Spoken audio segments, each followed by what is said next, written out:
Hello and welcome to Something for the Weekend with me, Kathie Griffiths. Me, Ellis Butcher. And me, Stephen Day. How are we all? We're here.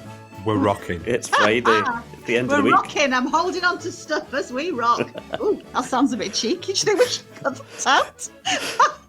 You can tell that Kathie's back, lowering the tone already. Welcome back, Kathie. Oh, it's so good to be back. I've had such a lovely, lovely, lovely time with my gorgeous little grandson, Ted, and my family. Last week, it was or the week before. Are we in this week or last week still? Oh, who knows? But anyway, I've had a great holiday. But do you know what? It is always lovely to come back to gorgeous Oban. And and the sun's out today. I'd given up hope on it. I thought that was it. You say the sun's out, Kathie, and you've told me the sun's out, but this side of the building where I am, and I admit I'm a few miles away from you, there's no sun. Oh, but it's sunny on Seal. The sun always shines on Seal. Most of the time. There's a title for a book. That was a hit by Aha, wasn't it? Circa 1987. Oh, here we go. Retro Ellis. That went with the Bond film. Oh, I don't know. Timothy Dalton, wasn't it? I'm pretty sure that. I was going to say, was there a Bond film set on Seal? There should be. The beach is not enough. Oh, very good. Hey. So I'm thinking, getting serious now, Ellis, Stevie, getting serious. I had a thought earlier this week when the rain was tumbling down and going horizontal that actually I need to start getting ready for winter. I've got that mindset now. I'm starting to think about getting ready to hunker down. I'm buying candles. I'm making sure I've got torches that work. I'm thinking about firewood. Do you think I'm being a bit too early with that, or do you think that's sensible? I don't think you've started soon enough. Oh, don't worry me. Well, I started getting firewood normally I start in May. I suppose it was July this year. I was a wee bit late. Do you go out chomping? Was it chumping? Chumping or chomping? You know when you go out looking for bits of wood? Do you know, I used to write to the forestry and I used to buy a permit to go scavenging for wood in an area that they'd let you. But then I got a wee bit old and it all became a little bit difficult and I didn't have a vehicle to do it. So I now buy my firewood in. Stevie, you're the Peter Pan of the OT. What do you mean you're starting to feel a bit old? Oh, I do. I mean, I just couldn't go out and humph wood about for weeks on end and bring it back and sew it up. I needed warmth, not wet wood that I couldn't burn. Get a gas fire, man. Have you got a nice I know it's not quite the same, is it? I would love a wood burner, but sadly I'm stuck with the kind of flame effect. Flame effect. Effect plastic thing that looks like a TV. Well, you see, that I'll never have on. The wood is, it's very appealing to have a wood fire and a stove. It is our only source of heating, and there is no alternative. You can't just come home and flick a switch because you're feeling tired and can't be bothered to go out and get some soggy wood in. That's the disadvantage. You've got to be organised, haven't you? Absolutely. You've got to be organised. I did have a coal fire, and I quite enjoyed making them as well. There's something very primal about making coal fires, but I can imagine that the fun wears off after you've been doing it for 15 years. Yeah, it can wear off. It is lovely to have a real fire. So how many candles have you got, Kathie? I mean, are we stockpiling? 26, and that's not including the tea lights. Are you expecting power problems? Well, no, but I'm just being prepared, Stevie. That's the plan, to be prepared. Think of all the things that could happen and be prepared for it. Have plenty of plan Bs. Do you do this every winter? Is this kind of what happens?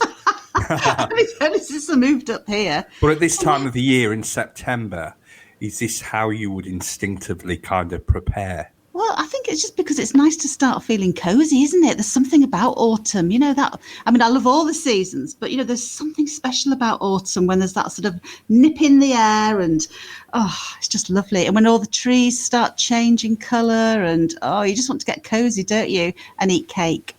Yeah, I heard absolutely. Cake gathering is a really important thing in the house as well. Soup and cake. I've heard a description of autumn, and it's been described as being like us having a second spring. And I totally understand what they mean by that, because the it's not quite horrible enough to be properly winter, but it's not quite warm enough to be summer. And the light at that time of year And as you say, the mist and and the fog and the cold mornings, but it's still quite bright as well, and there's leaves about. It's a second spring. Oh, that's nice, Ellis. Thank you for that. Like that. I thought you were going to start reciting a poem. I was bracing myself. I'm about to. Are you? Have you written it yourself? No, I haven't. Oh, Moving swiftly on. To what, Ellis? To what? Follow that, Griffiths. The second spring. Sounds like my life. Oh dear. Actually, Anyway. I'm getting really hot now. I might have to open a window. Excuse me, folks, while I open the window. Put some of your candles out. That'll be and turn off the wood burner. Oh dear. I think you get to the stage at this time of year where you don't know which coat to put on. Discuss. What you mean, fashion-wise? Yeah, because it's not. Do you choose the tweed or It's, the highly patterned one? Is this what you're telling us, Ellis? no, because you can get caught out by a rain shower. Yeah. True. Yep. Sometimes you can put a big coat on because it feels a bit cold, but once you get walking, it warms up. How many coats have you got, Ellis? You're going to take us through your complete I've got about wardrobe? 7. Have you? I have, seriously, yeah. What are they? For every occasion. Don't ask. Don't ask. Give us every occasion. What's 7 occasions? You haven't got a Mac, have you? I have got a Mac. I've been looking at getting what I'm short of because I've got a big wax barber jacket, but it's gone a bit mouldy. Just wipe it. It'll be okay. Just wipe it down. No, it needs re-waxing. It needs re-proofing. Okay. But it hasn't got a hood on it. So it's great when it's raining because Get a you don't hat, get any. Ellis. But you just get soaked. Well, I could get a Get a hat. head. Get a hat. No. Get one of those big ones, like the big Stetsons. I could just see you strolling around Oban, strutting, in fact, strutting around Oban in a Stetson. It's not Saturday Night Fever. I'm not John Travolta. I don't think he wore a Stetson, did he? Did he? I don't know. Stevie, No, you're no, the he film buff. I am a film buff, but Wrong film. I'm not really a John Travolta fan, so I couldn't tell you. Actually, on the subject of westerns, this week, I'll tell you what I'm doing this weekend. This is major, Giddy up, mega news. rawhide. Sorry, carry on, Mega Ellis. news. Get off your horse and drink your milk. John Wayne. I bought a little 19-inch, which is probably smaller than my computer screen, television Ooh. with a built-in DVD. And just in case the BBC licensing people are listening, I am not watching any channels. I'm just using it to watch DVDs. And I bought High Plains Drifter, starring Clint Eastwood, and I got it in one of the charity shops in Oban. So I'm going to be doing that, watching a western this weekend and making Cullen skink. How do you make Cullen skink? And is it something that you find cowboys eating? I think it No, should be it's- sausages and beans, Ellis. So, well, like chili. Campfire stew. Make my chili, mama. No, I'm not. I'm going to be making Cullen skink, which is kind of, a bit of an autumnal recipe. It's, it's got smoked haddock in it. It's got onions, it's got potatoes, it's got cream, chives, onions, and some nice brown sourdough bread.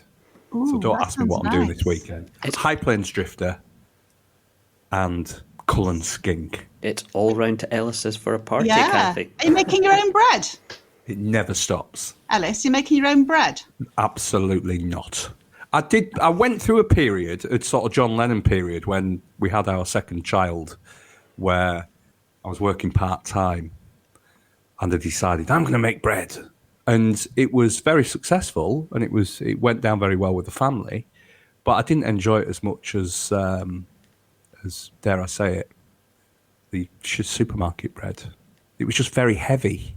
Yeah, I don't know much about making bread. Mind you, don't know much Yeah, about it was making really quite heavy to eat. There's obviously something that they put in the doughy. supermarket Was version. it soggy and doughy? No, not soggy and doughy. It was nice, Dense. but it was just heavy, Dense. dense. Yes, yeah. It was like I can't think of anything to describe it really, but yeah, it was just a bit too heavy. I agree with you. I think the supermarkets do something that we can't do at home to make bread work properly, whether it's their ovens or a secret ingredient.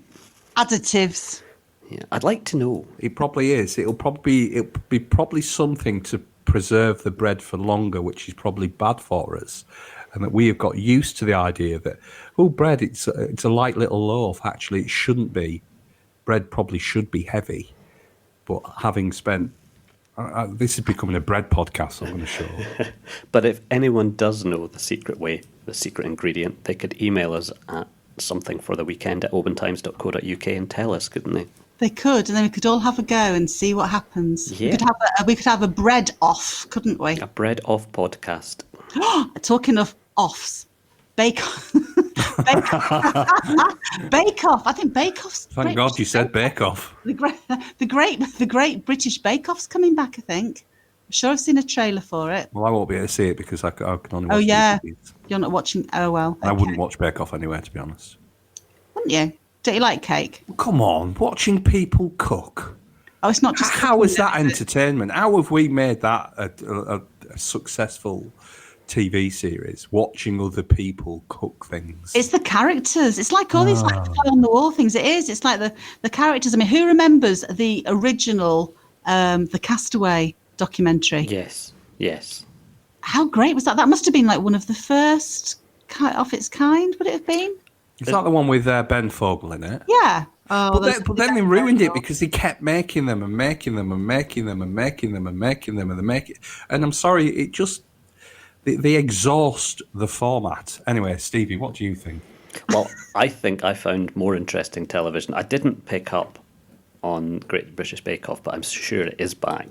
But do you want a wee list of things I found that are either just started or just starting? Okay, should we give you the thumbs up or the thumbs down as you say them? That might make it fun. Okay. What do we think of a remake of All Creatures Great and Small? Love it. Saw the first one. Loved it. For a Tuesday night, but more of a Sunday evening thing, I thought. It should have been more on a Sunday evening. I've always thought that, but I mean, it's Channel 5. They have different rules about when they put stuff out. I haven't seen the first episode yet. And of course, I grew up on the Christopher Timothy, Robert Hardy, Peter Davison stuff. So am I going to be disappointed, Kathie? No, do you know, it is a bit different. It is a bit different, but it has still got that feel-good factor. It was just so enjoyable just to switch off from everything else, sit and watch all that gorgeous Yorkshire, a little bit biased, scenery and the characters, hey up lad, all right, and all that kind of thing. It was lovely. So, yeah, big thumbs up from me. Big thumbs up. Okay, well, His Dark Materials Series 2, based on the books by Philip Pullman on BBC One. What do we think? Did anyone see the first series? I did. And I haven't actually read the books. But I enjoyed the first one. So I'll be looking forward to the second series. Yeah. Well, it's got a thumbs up for me. I've read the first book, and as far as I remember, it was pretty truthful to it. There were a few changes in characters, but I think that's just from telly. Ellis, any thoughts on His Dark Materials? I've heard of the name, but I don't know anything about it apart from that as a title. I don't know anything about the précis. Fair enough. Now, this one's way out there, literally. Oh dear. Yeah. Oh no, not Star Wars. Not flipping Star Trek again. No, well, yes, it's Star Wars. The Mandalorian Season 2 from Disney, and it's a Star Wars spin-off story. I've never seen The Mandalorian Season 1, but apparently it's really, really big and people love it. And what's that going to be shown on? Disney Plus. No, haven't got that. No. if it's not on a shelf in a charity shop for $1.99, he won't be watching it. For 99p, I'll have you know. Blimey. I will not see it. Okay, well, this one won't be on a shelf either. And I just bring it up because it's the last thing I found. Strictly is back in October on BBC One. What do we think? Oh, well, I'll tell you what I think. What I really, really think. I'm not a Strictly fan, but I have. You're not strictly a fan. I'm not strictly a fan, but I have heard that for the first time, they've got Nicola Adams, the boxer. Yep. And she is going to be danced. It's the first time they're going to have same-sex partnership, basically. which I think is great. Yep. So Good on them. Yeah, why good not? on Strictly. Yeah, brilliant. I also thought that the other big headline from Strictly, and I couldn't quite believe it, is one of their contestants will be Bill Bailey, the comedian and musician. Oh, I bet he'd be good. Oh, hey, that's great. Now, I'd rather see him playing his little keyboard and making little quips than maybe they'll let dancing him around. do that. I'm not a Strictly fan. My household loves Strictly, and we'll sit down and watch it and giggle about it. And occasionally, I will sit there and watch it. I think if Bill Bailey's on, I might give it a wee go. Make an exception. Do your family make you wear a sequined shirt, though, while you're watching it, Stevie? They never make me wear a sequins shirt at any point. thought you- Sometimes I leave. I'm not going to go to what I thought you were about to And say. a feather boa. I never have to wear anything Around in the my neck. house when I'm watching TV. I can tell you that I probably Sorry, won't mate. be in the same room as everyone else because it just drives me up the wall. Apart from odd I occasions. just don't, again, I'm sorry. I am the odd one out here, and I understand that people love these series, and I totally get it, and I would never stop anyone from enjoying themselves. But personally, I do not see the fun or the entertainment in watching other people dance. It Ellis, just doesn't do anything for me. Ellis, what do you find fun in? Please share.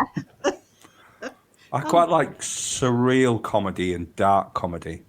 If it was up to me, The League of Gentlemen would be on 24 hours a day, 365 days a year. A local channel for local people. Precisely. Well, there's an idea. We didn't burn him. Sorry, I have got a really curious, dark sense of humour. I'm Music. thinking of using that particular snippet, putting it on my phone from any text messages that come through from you. What's all this shouting? We'll have no trouble here.